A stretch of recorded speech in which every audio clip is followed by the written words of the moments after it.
Hey guys, welcome back. I'm going to do a requested video on how to have a budget. For those of you that have never had a budget, this is just a really good starting place, whether it be for a teenager or it be for a young adult or people that have gotten themselves into debt. So there's two principles a budget must work off of.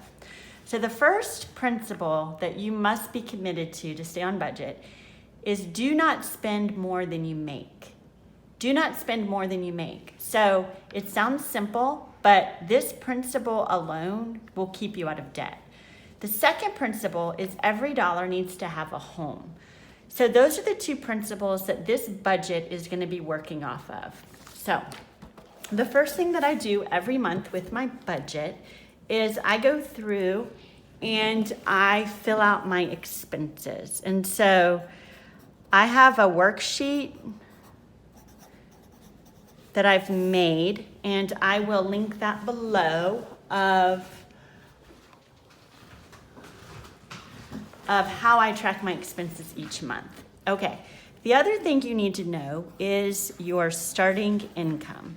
So for this month, the income per paycheck, my husband gets 2 paychecks, is $3,975. So we get that paycheck 2 times this month, okay?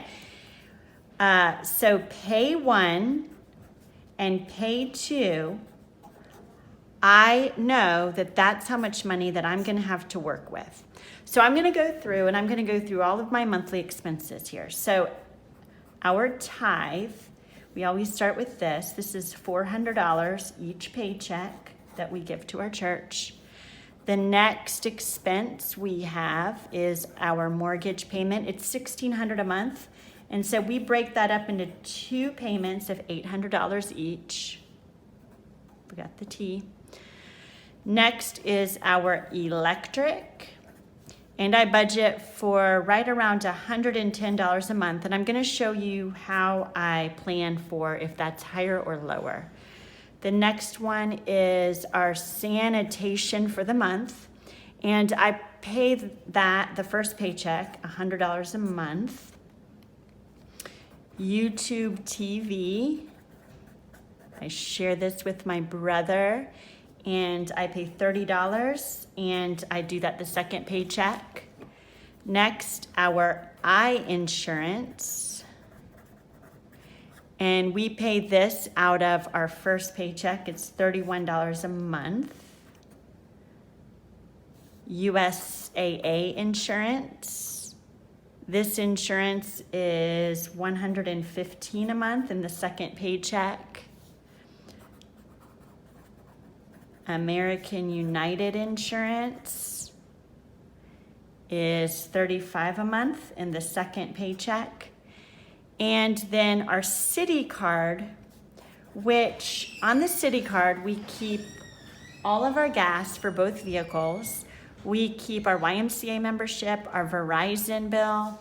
We put most of our groceries on the city card, and we have a storage unit, and then critter control. So we have quite a bit of bills that go here, and that ends up being about $1,000 per paycheck. I don't budget my food and gas. I have a family of 7. I know about where I need to stay, but this is how I budget. Again, I'm gonna show you at the end what I do if this number is higher than I'm needing it to be. Then we have a small home improvement loan. We're about to put our house on the market, and it was just what we needed to do to get the house ready. So that's $160 per paycheck until we sell the house. And then we invest with Edward Jones. We do $200 a month, and that's the first paycheck.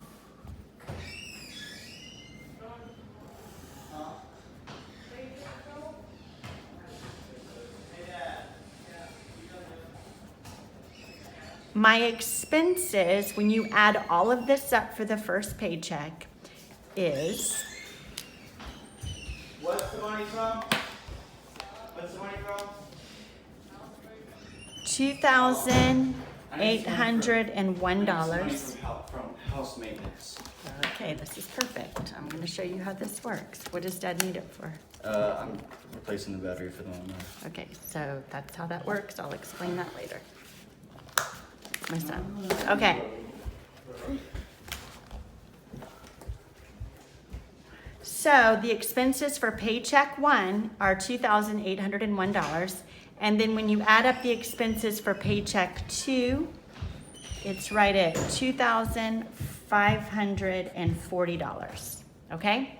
So we see this is how much money I have, and my expenses are $2,801. So I know I'm spending less than I make. If this number is as high as that number, I need to rework some of my expenses. If it's really close to about the same, I still probably need to rework it, and I'm gonna show you why. So I'm gonna do one other chart for you. We'll put that down here, summary, and we'll keep coming back to this. So the summary is, a month my husband makes $7,950, okay? And so we saw that our monthly expenses, these two combined, when you add these numbers together, our monthly expenses are $5,341, okay? So I have more money that I have left to spend. That leaves me, this right here, $79.50 minus $53.41 is gonna leave me with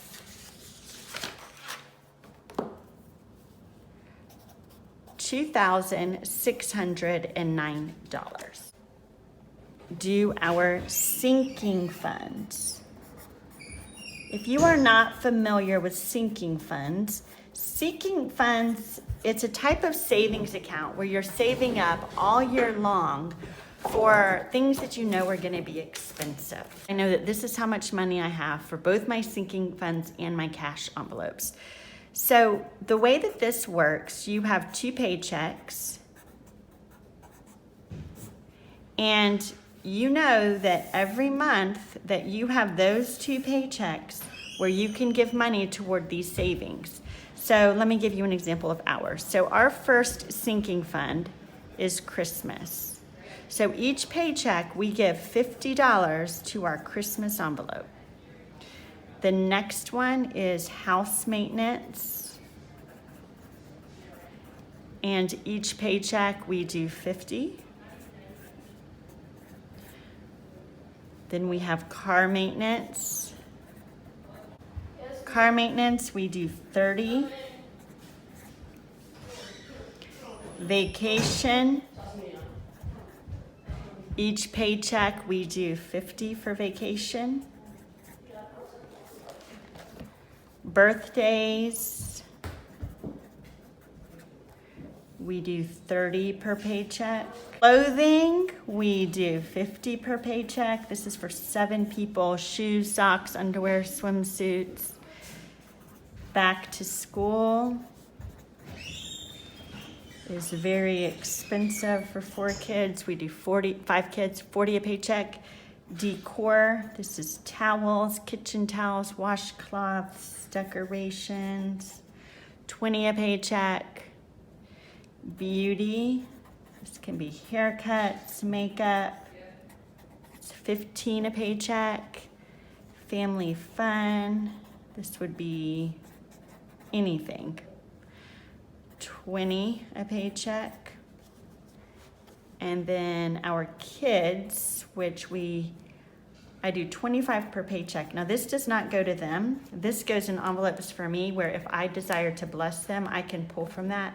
My daughter was very helpful a few weeks ago and helped a whole lot with our food and making meals. And so I was able to pull $10 from that for her. So I've already added this. All of my sinking funds, now again, this is how much I have left in my budget. All of these sinking funds in the first paycheck total $380. Both paychecks, they total $380. So I'm going to go back to my summary page, and I'm going to show you Now, when you take both of those 380, it equals 760 for sinking funds. Okay, so I had 79.50. I took away my expenses and sinking funds. 18.49 left for the month. Okay, so I know I'm not over budget. I know I don't need to shift any of those numbers. If you got through sinking funds, you got through all this, and you realize that you spent way more than that number, then you need to adjust what you're putting aside. You need to shift, okay? But we're fine. So we know that we have $1,849 left. And the last section that I do are cash envelopes. This is how we spend through the week. I do it just like everything else. Pay 1 and pay 2. Okay? Again, in my budget, I know that this is how much I have left. So the areas that I save for in my cash envelope or that I have for spending, my husband, every paycheck I give him $150. He likes to get his hair cut. He likes to go out to lunch. He maybe will take one of the kids and do something special with them. Sometimes he'll take me on a date. So that's his money. And typically when it's a pay period, he won't take his entire $150. He may just want the week. The part of that would be $75, and then the next week he'll get the other just to budget himself. But that amount works really good for him. For me, I do not go out to eat for lunches. I don't need as much, so we do 60. The other place for our cash envelopes is food. Now, we have a grocery store in our backyard. So I will pull from this if our kids want to walk over and get Freezy Pops or ice cream, or if they need to go get a gallon of milk. I'll pull from this for pizza night, or if we go out to eat. And this is for a family of 7. It's not, my groceries, a lot of them are on the credit card, but they will also come out of this. And then one of the most important categories is miscellaneous.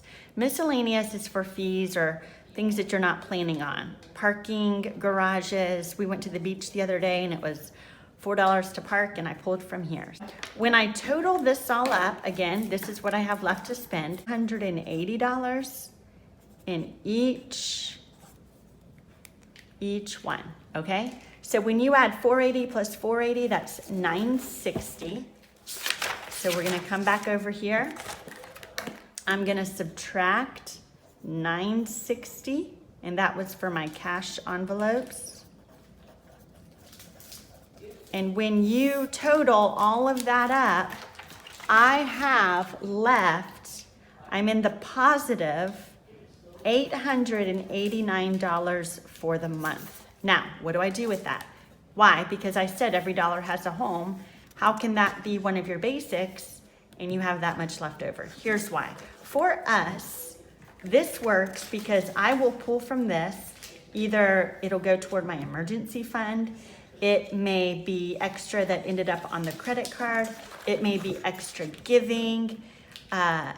Maybe when I go to my school supply envelope, like this year, I really didn't start cash envelopes till February. So I have like $780 in my school envelopes. Well, when we start school, if it's closer to 1,000, there's nothing I can do about that. But I know that I have this little nest egg that I can pull from. So for us, that's why I like to have a little nest egg here. I would rather put less in my sinking funds and cash envelope each month to know that I have this if anything goes haywire. So I would love it if you would subscribe to my channel. And, you know, I explain cash envelopes, the cash system on there. This right here, these are my sinking funds. Even during this video, I had to pause it because my husband needed money out of the house maintenance. So he keeps his receipts in there. We pulled money. So this is like my daughter's birthday is coming up. So for her birthday, I will be pulling out of here, and this is where it comes. This is where it comes from. And if it's not in there, then I just don't do it. If you go through my videos, subscribe to my channel, and you'll see when I stuff my cash envelopes, every other week. Hope you're doing well. Thanks for watching, and please subscribe.